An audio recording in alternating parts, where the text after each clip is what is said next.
Alberta has been a renewable leader with 17% of the province's power from wind and solar in 2022. If you haven't heard, the provincial government instituted a 6-month moratorium on approving all wind and solar power projects over 1 megawatt in the province. The news has drawn both praise and condemnation from many. With 15 renewable energy projects pending approval, this moratorium comes at a time when Alberta was projected to witness $3.7 billion in renewable construction by 2023. Potentially creating over 4,500 jobs. Vittoria Bellissimo, CanREA's president and CEO, is concerned the decision will erode investor confidence in Alberta and undermine the Alberta advantage. Being a fast-moving industry with a global market, there is the concern that investors can easily refocus their capital on other countries that offer better stability, like the US, at least for now. So the next 6 months will be decisive in Alberta's energy future. Will this pause provide the time to address legitimate concerns, or will it derail Alberta's leadership in renewable energy? To provide more insight, we are happy to welcome Victoria to the Convo. Welcome, Victoria. Thank you for joining. Let's start by getting your thoughts on the moratorium. How do you see this decision affecting Alberta's position as the leader? And what steps do you believe need to be taken to sort out this situation? Yeah, I mean, I will start out by saying that I'm disappointed, and industry is very, very disappointed. We didn't have notice that this would happen, and we weren't consulted and able to tell the government all of the good things that industry is doing to resolve all of the concerns that they put as reasons for pausing AUC approvals of projects. I think it's a bad news story for Alberta. I'm worried that investors will look elsewhere. It's a global marketplace for renewable energy, and customers will probably end up suffering because investors will look elsewhere. And it's very disappointing because Alberta has been a leader, as you said. Last year, 75% of all of the renewable energy growth in the country was in Alberta. So it's been a really good news story for Alberta, and I'm Albertan, so it's been a source of pride for Albertans, and it's disappointing that we would sacrifice that or put it at risk in any way. What can we say can be the true cost of this moratorium financially?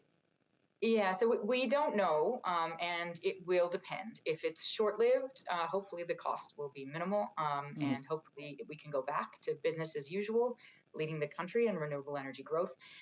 If that's not the case, then we put more and more investment at risk. So if you look at projects in Alberta prior to the moratorium that were in advanced development or being proposed, we had 11 gigawatts of projects being proposed, 80 projects worth $20 billion. And importantly for Alberta, that was the equivalent of 50,000 person years of jobs. So it's big numbers. And would all those projects have materialized without this? We don't know. But the risk of them not going forward in an environment where we are not being clear and not providing policy certainty goes up, and that's a problem. So let's stay with jobs. Like from an industry perspective, can you expand on how that affects people on the ground, especially those who are currently right now in the pipeline transitioning from oil and gas? Yeah, I mean, I can speak to that in that it was a very good news story that when there aren't jobs available in other industries in Alberta, and oil and gas is a major industry in Alberta, so that's the one we point to quite frequently, there is employment available in renewables, and the transition has been something that a lot of people have participated in, and it's been a pretty good news story. From a national perspective, on the workforce front, and CanREA recently released our national workforce strategy, we are looking at possibly doubling, maybe more than doubling the electricity grid. So as an industry, we need to have a whole lot of people interested in working in electricity, everything from the wires business to the generation business. And we need to build a pipeline of people to come and work in this industry. And stops and starts are not great for the pipeline. It's a monumental undertaking, what we're doing right now in Canada and around the world, decarbonizing electricity so that electricity can be used to decarbonize other sectors. And we want to attract people to this industry. So it has to look like a good bet, and it has to look like a consistent bet.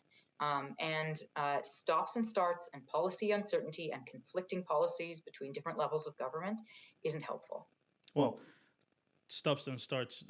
This takes me back to 2018 in Ontario here, where we were looking forward to Green Ontario, and well, we know how that story ended.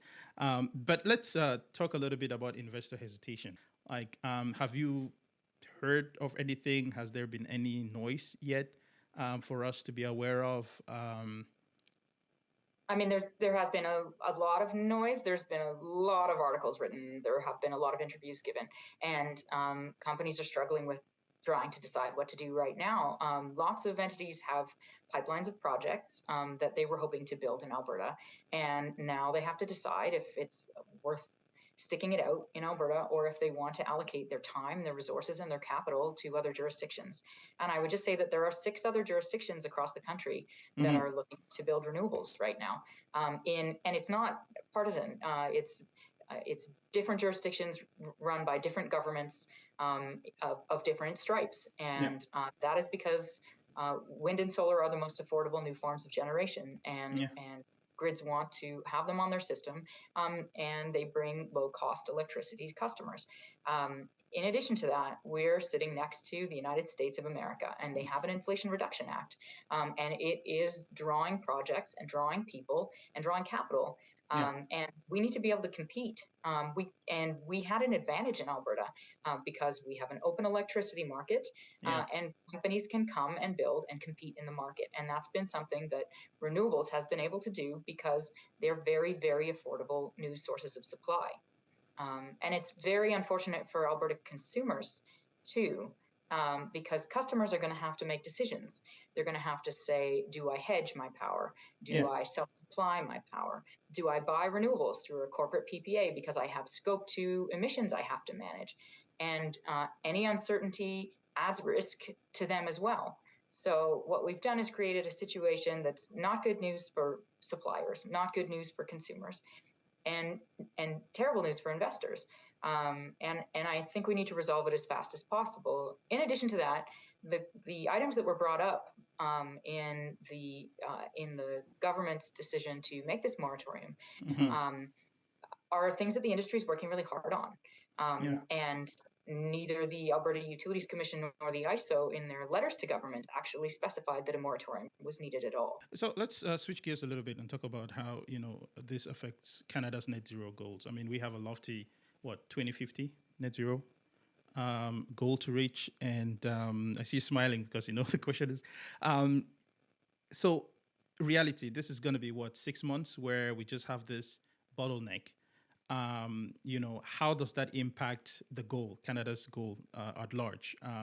Nothing. Is this going to be a blimp, or are we going to have? Do you think we're going to have stuff to address in the future? Well, let me start by saying that renewables in Alberta has been a very large success story. So if you look at Alberta's GHG emissions in 2015 related to electricity, it was 49 megatons. And then if you look again in 2021, which is the last year we have data for, it was 28 megatons. So we have done some very heavy lifting in Alberta, both reducing our reliance on coal-fired generation and introducing more and more renewables into our grid. And that's been a very good news story. If you look going forward, again, it'll depend on whether or not we can resolve this promptly. If we can resolve this promptly, hopefully there will be minimal impact. But if we can't, then what happens is we are less able to decarbonize the electricity sector, which means we're less able to decarbonize other things. Electricity really will be an enabler of other sectors of the economy, so transportation, buildings, and heavy industry in particular.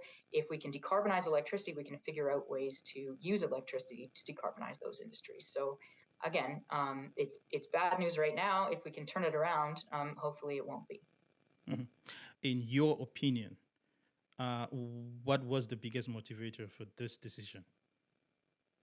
It doesn't really help me to speculate at this point in time. I think the real win is to resolve it as fast as we can. And as I've said, there are real landowner concerns in Alberta, and they stem from mistrust generated by orphan wells. We have orphan well environmental liabilities in Alberta. And, if I can emphasize this just one more time, which we've been doing for quite a while, renewables aren't orphan wells.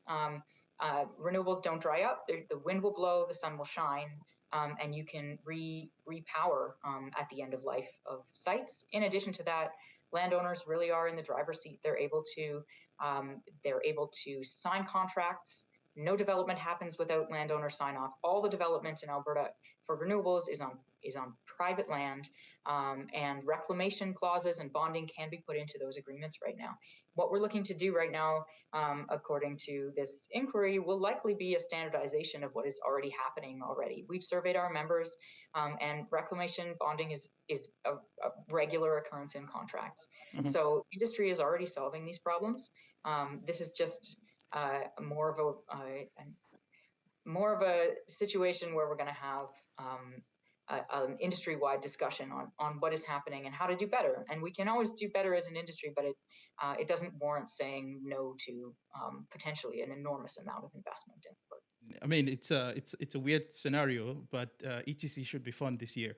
But ETC should be fun this year, and everyone should come. Landowners have every right to be concerned about end of life issues, and we as an industry need to have good answers for that. I think we do have good answers, and I think we're working on better answers. And I think we're working on a lot of things as we try to decarbonize everything and decarbonize electricity first. We're going to have some challenges. But I think the point is that we're all working together to try to resolve these challenges, and we've made great headway. And we need to recognize that, and we need to send the clearest signals possible for the entire industry, the workforce, for investors, for system operators trying to integrate as many abundant, affordable, variable resources as they can. So policy stability is absolutely critical, and we don't have that right now. Okay. Well, Victoria, thank you for joining us. Oh, thank you for your interest. I appreciate it.